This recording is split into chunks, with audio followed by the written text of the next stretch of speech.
আমরা সকালবেলায় ফজরের সালাতের পরে সূরাতুল ইয়াসিন পাঠের যে ফজিলতটা আছে দর্শকদেরকে একটু বলবেন।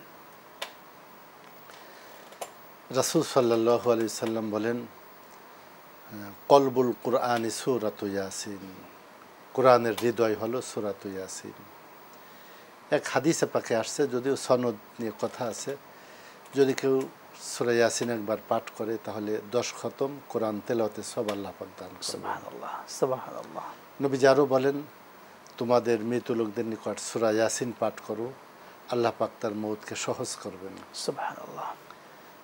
হাদিসে পাকে এভাবেও আসছে, যদি কেউ সকালবেলা সূরাতু ইয়াসিন পড়ে, সূরা ইয়াসিন তেলাওয়াত করে, আল্লাহ পাক সারাদিন তার দায়ভার নিয়ে নেবেন।